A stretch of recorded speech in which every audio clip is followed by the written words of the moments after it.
and Meghan ongoing debate, their war with the royal family, war against the monarchy, their specific, constant referencing to the fact that they believe they were driven out of here because of racism in Britain. It's kind of hard for Meghan to say that the UK is a racist country when the leader of the UK is darker skinned than her and the mayor of London is darker skinned than her, and I am a person who's probably darker skinned than her, and I've never experienced any kind of bigotry against myself besides the fact I'm a straight male. Well, so the idea that somehow I was rejected by Meghan Markle is so utterly ridiculous, and yet people like you promote these scurrilous rumours. But there's got to be a reason that you're so angry at your heart, no, I'm not angry with it. Here's my thing with it.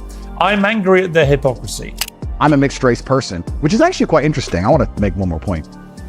Usually when you reach my level, when you get hit with the Matrix attack is always a weaponized virtue, right? So they find something virtuous like loving women or protecting women, and they weaponize it, misogyny, and they attack you with it. The thing that Meghan was most thrilled about getting the cover of a few years ago when she got engaged to Harry, which went down very badly with the palace at the time, I can tell you. But now it reveals that actually she in particular is a nasty little bully who sends staff into therapy. Think about that for a moment. This also follows all the stories about her bullying staff over here in the UK. She isn't liked by the majority of people is a cop-out. It's not the case. She does not garner any kind of racism in day-to-day life. She's less dark-skinned than me, and I certainly haven't suffered from any racism. So I don't think race has anything to do with it. I think she's just a dislikable person and is trying to find another excuse for that. Is that Meghan and Harry are innocent and the royal family is guilty and bullying them and picking on them, and that England as a whole has bullied them and picked on them. The reason being because they are racist. Why is nobody else saying that Meghan Markle isn't black? She's whiter than me. Not only is she whiter than me, she's whiter than the current Prime Minister of the UK. She's whiter than the Mayor of London. She's not even black. She wouldn't allow any of this junk to happen. If the Queen was still around, the OG, she wouldn't allow any of these fake photos, missing Kate Middleton, all this garbage going on. No, she would have got it all under control, went to Kate, made sure she was okay, went in front of the news, did an interview, fixed it. This interview mattered because it broke a pattern people had already come to expect. When Andrew Tate appears on mainstream TV, the setup is usually predictable. He gets interrupted. His responses are cut off early. His words are reshaped before he can finish his point. Viewers almost never hear a full argument. They hear pieces. That is exactly why this moment stood out. Andrew Tate was sitting across from Piers Morgan, a host known for tough questions and constant interruptions. But this time, something was different. I haven't put a magic spell on the world. The fact that people like what I say means that they agree with me deep inside. They may be afraid to say it themselves, but I am seen as a bastion of free speech and a bastion for masculinity as a whole because a lot of men are largely forgotten about. Andrew Tate was allowed to speak in full sentences. He was not rushed. He was not shut down. He was not forced into short sound bites. The audience noticed right away. The comments were not about whether Tate was right or wrong. They focused on the silence. Piers didn't cut him off. He actually listened. This felt different. For many viewers, that quiet was seen as validation, not agreement, but permission. Do you think you're a force for good, or are you a force in evolution? But I do not think I'm a force for good. I absolutely not really know I'm a force for good because I'm a force for truth. And truth is a good thing. Without truth, we're going to end up in absolute tyranny and slavery, and we're already on our way there. I feel like we're starting to combat it. My cancellation was the beginning of a change in public consciousness. Andrew Tate has become more than just a person in public discussion. For many viewers, he represents ideas that are usually filtered out before reaching a mainstream audience. Whether people like him or not, they believe he says things others are scared to say openly. That belief is what gave this interview its weight. It wasn't that Andrew Tate suddenly became calmer or more reasonable. It was that the media space around him changed. The limits were removed, and viewers were allowed to hear a complete line of reasoning instead of a clipped ending. Yeah, the baseline of masculinity is that bad things are going to happen to you, and you're going to absorb them, and you're going to use them and to grow into a more competent individual. If you look at what society expects of men and what even females expect of men, they expect a man of competence, and for you to be competent, you have to have lived through some things. I do not hate women in any regard. I have no negative relationship with women. No women have come forward saying I've hurt them. I have no criminal record for hurting women. There's no way I can be seen as the face or the devil in regards to how men treat women on the planet. I'm absolutely and utterly the opposite. I believe in protecting and providing. This matters for understanding what happened next. People didn't praise Andrew Tate because he attacked anyone. They praised him because he was allowed to finish a thought. In a media world built on interruption and outrage, unbroken speech felt honest. And the first topic Andrew Tate chose once he was given that space was not random. He went straight to the most protected explanation of all: why Meghan Markle is disliked. Nothing to do with it. I think she's just a dislikable person and is trying to find another excuse for that. And by attacking it and bringing a degree of distaste to it, there's going to be people who don't like her. And if you're a dislikable person... Andrew Tate was careful with how he presented his argument. He did not start by saying racism doesn't exist.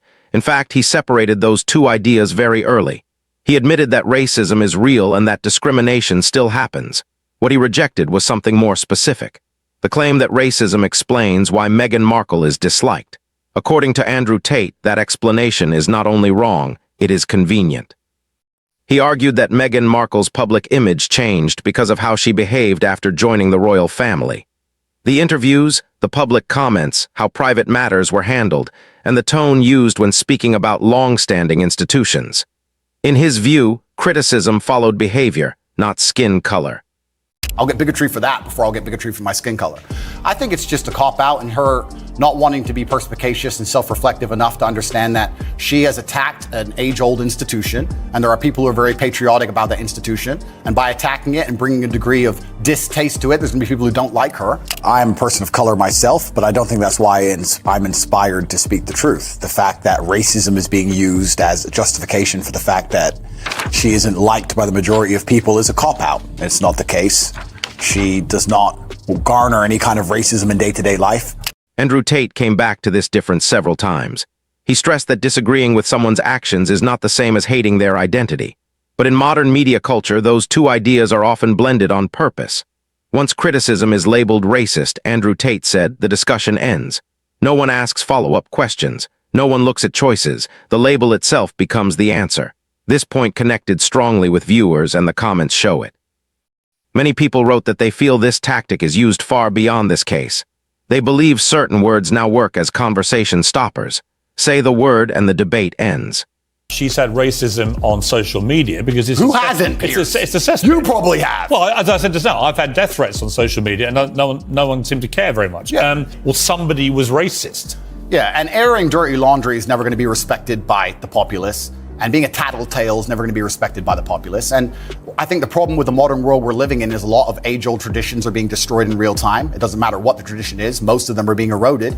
And something like the British royal family, which has been around for a very long time, is an age-old tradition. One of the things holding the UK together, one of the last things we have, to sit and detriment it and to sit and insult it and to give away secrets from inside of it and try and paint a negative image of it is going to upset a lot of people, and you have to be prepared for that backlash. You can't say I've done things that upset people, but it's nothing to do with what I've done. It's purely because of my skin color. Also, it's kind of ironic that she's doing that because she's not particularly dark-skinned. Andrew Tate placed himself directly against that pattern. He argued that criticism should be met with explanation, not accusations, with accountability, not moral shutdowns. He framed his view as basic fairness. If someone dislikes you, you should be able to ask why. If people criticize your actions, those actions should be open for discussion. By making this clear early, Andrew Tate set the tone for everything that followed. Because once race is removed as the automatic answer, another question becomes unavoidable. Does the story people were given actually match reality? Meghan has something to do with that. It's certainly the way she talks about the royal family as a whole, the way she talks to him and about him. There's certainly an element of people waiting for him to stand up and say, listen, that's the royal family. You can't talk that way, or you decided to be with me. There were certain things you were expected to do. But he simply just allows her to demasculinize him in public, and everybody feels uncomfortable with it. Well, there are certain buzzwords. There are certain words you can hide behind in modern society which people are not allowed to challenge. And it allows you to have ideas inside of a vacuum where you can develop these narratives that are never directly contested. And racism's one of them. You're completely right. People can just cry racist and you're not allowed to challenge the idea. And I stand up and say, I do not think that the problems with the public perception of Meghan have anything to do with her skin color whatsoever. After laying out his main claim, Andrew Tate moved away from opinion and toward observation. He based his argument on something very simple, what people can see themselves. Andrew Tate spoke about his own background, identifying as mixed race and describing daily life in the United Kingdom. He didn't use this to say racism doesn't exist. Instead, he used it to challenge the idea that racism automatically defines every social interaction. you were born to a mixed race. Yeah, so my father was black chess player. He was in the Air Force. He met my mother here in England. And then I was raised initially in the United States. And then I moved to Luton, England when I was younger. So I've moved around a lot. I've lived an eclectic life in many different scenarios. We've moved around. I've done a lot of different things, lived a lot of different experiences. And what I'm nationality are you? I mean, what do you identify as? I consider myself British now, but I will say that part of me, the patriotic Brit inside of me, is devastated by the state of the UK currently. And I want to make that very clear.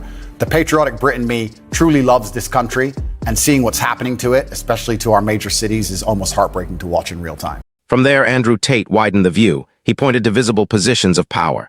The UK has had national leaders with darker skin than Meghan Markle. London has had mayors with darker skin than Meghan Markle. These were not symbolic roles. They were positions earned through public support. Andrew Tate stressed that these facts matter because they are visible. They don't require belief. They don't depend on opinion. Anyone can see them. He then mentioned something rarely discussed in mainstream coverage. And you're from a mixed race Correct. background yourself. Correct. I'm from a mixed race background myself, and while we're discussing the leaders of the UK, although I do think they're doing a terrible job, it's kind of hard for Meghan to say that the UK is a racist country when the leader of the UK is darker skinned than her and the mayor of London is darker skinned than her, and I am a person who's probably darker skinned than her, and I've never experienced any kind of bigotry against myself besides the fact I'm a straight male. I'll get bigotry for that before I'll get bigotry for my skin color. I think it's just a cop-out, and her not wanting to be perspicacious and self-reflective enough to understand that she has attacked an age-old institution, and there are people who are very patriotic about that institution. Meghan Markle herself publicly stated before marrying into the royal family that she had not experienced racism in her life. Andrew Tate didn't present this as an attack. He presented it as a contradiction. If the environment had not suddenly changed, and if institutions already showed diversity, then Andrew Tate asked a simple question. What actually explains the sudden change in the story? This question hit strongly with viewers. Many comments mentioned using common sense or trusting your own eyes. People responded not because they felt convinced, but because they felt invited to think. Andrew Tate's point wasn't that everyone must agree with him. His point was that stories should match reality. When they don't, trust breaks down. And according to Andrew Tate, once trust breaks down, explanations stop working. That's when narratives stop being about truth and start being about protection. This is where Andrew Tate moves from Meghan Markle as a person to the system around her. Andrew Tate argues that modern media no longer treats victimhood as a description of harm. It treats it as a position of power.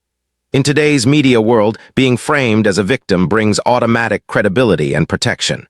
Well, if the British public had a problem with race, I don't understand how we have a prime minister who's darker skinned than her, a mayor of London who's darker skinned than her. It doesn't even make sense on any level. I would state that England is one of the least racist nations on the planet. And this is one of the things that's kind of detrimental. The people who are obsessed with race and obsessed with racism, constantly calling it out, they in many ways speak it into existence, because most of us, like you said, like yourself, like myself, we don't see color. We treat people with respect. And if somebody's a likable person, they're a likable person. And if they're a dislikable person, they're a dislikable person. And their color has very little to do with it. It's just kind of ironic that nobody else wants to stand up and point out the glaringly obvious, that nobody looks at her and thinks, wow, look how dark skinned you are. So it's kind of incredible that this is the angle she's going down, and nobody else seems to want to mention it, and I don't understand why. According to Andrew Tate, this shifts incentives. When someone is seen as a victim, journalists hesitate to challenge them. Critics are framed as attackers. Disagreement is seen as hostility. The focus moves away from facts and toward emotion. Andrew Tate applies this directly to how Meghan Markle has been portrayed since leaving the royal family. He points to a repeated pattern in interviews and documentaries. When criticism appears, it isn't treated as disagreement.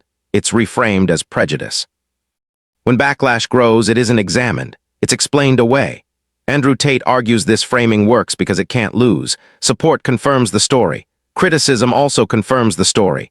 Every reaction becomes proof of persecution.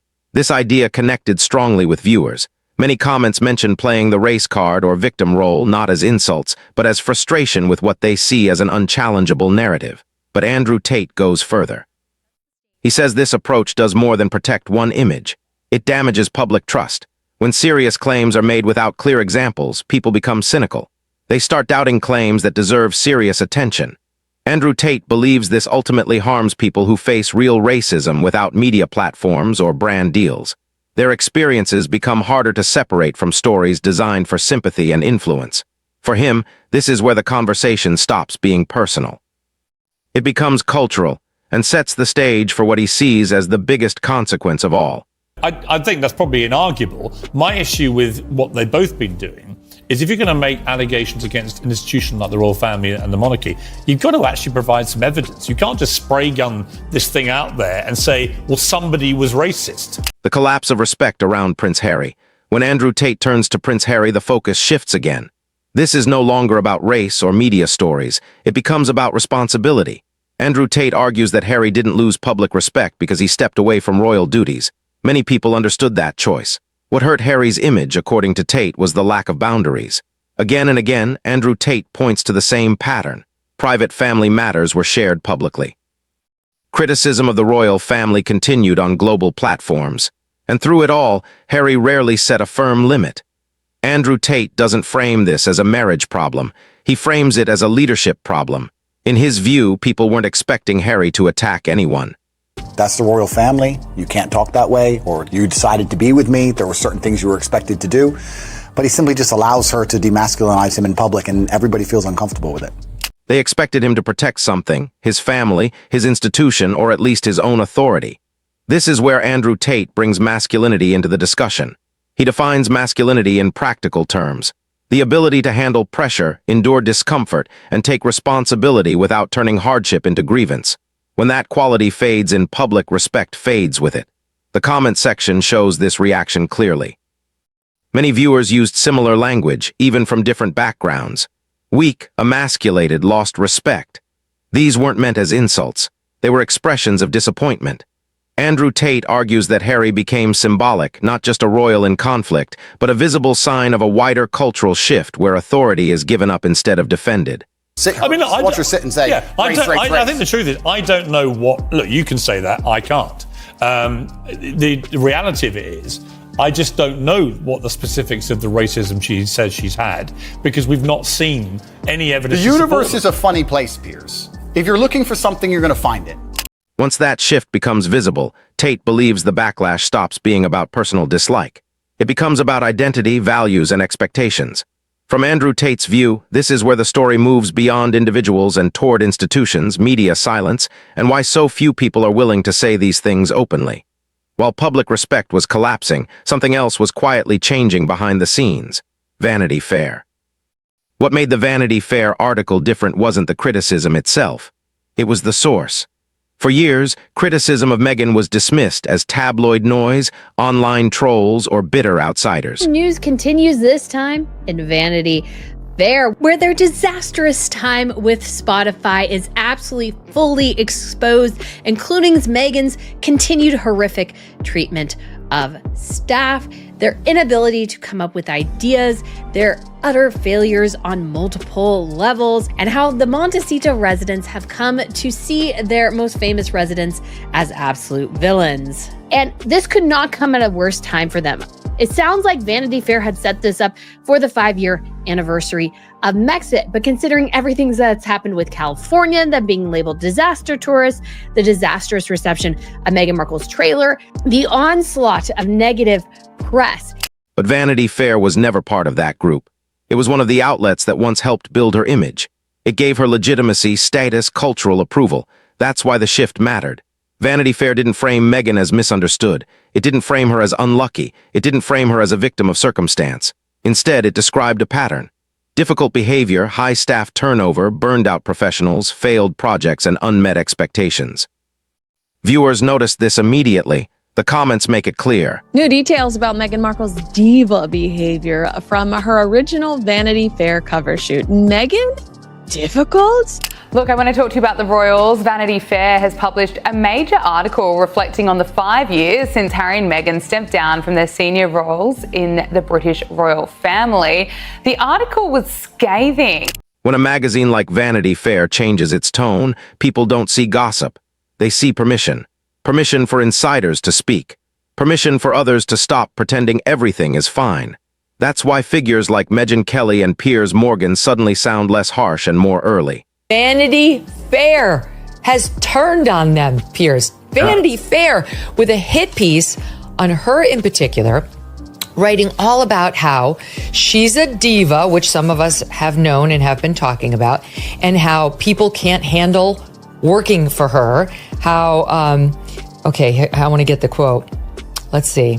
Two sources say a colleague with ties to Archetypes, her podcast, took a leave of absence after working on 3 episodes, then left Gimlet, the podcast producer, altogether. Several others described taking extended breaks from work to escape scrutiny, meaning from her. And yet here we are with Vanity Fair, the Hollywood Bible, the thing that Meghan was most thrilled about getting the cover of a few years ago when she got engaged to Harry, which went down very badly with the palace at the time, I can tell you. Many commenters said the same thing. This wasn't new information, it was late confirmation.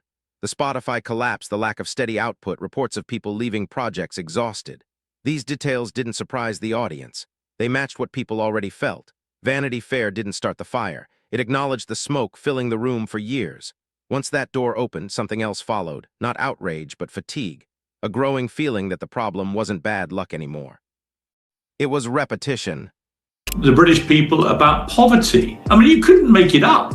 And now what's happened, I mean, what's most laughable of all, in a sort of horrible way, is that she's got this new series where she's trying to be the new Martha Stewart, where she's going to be cooking in her fancy mansion for all her fancy friends, very fancy food. Can you imagine a less appropriate thing in California right now than this fake princess, this Duchess trading off the title she got given by an institution she's tried to ruin?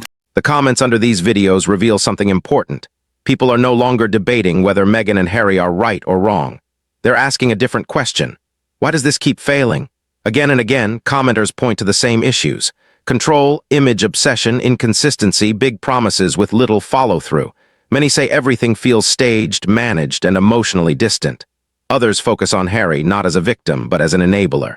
When they're no longer part of the royal family, the royals don't talk to them. You know, the king does not talk to his own son. None of the senior royals talk to these two. They are total pariahs in the family because the only currency they have is trashing the royal family and the monarchy. And every time they try and do something else, nobody cares. No one cared about their podcast series. Nobody cared about the polo series recently. Nobody cares about any of it. All they want to hear is the dirt. And these two, for 5 years, have reveled and wallowed in royal dirt for vast amounts of money. And that's what makes Prince Harry's ongoing campaign against the UK newspapers, which had another flare-up this week, so laughably hypocritical, because he talks about intrusion into royal privacy. Several comments repeat the same idea. This is on Harry. He amplified it, defended it, and protected it even as projects collapsed around them. Another shift stands out. People aren't angry anymore. They're bored. Comments asking, when will the media move on? Appear next to comments saying, this has gone too far. That mix matters. Anger keeps attention alive. Indifference kills it. Vanity Fair's article didn't create sympathy. It didn't spark defense. It created recognition, a sense that the image no longer matches reality and that the audience has emotionally moved on.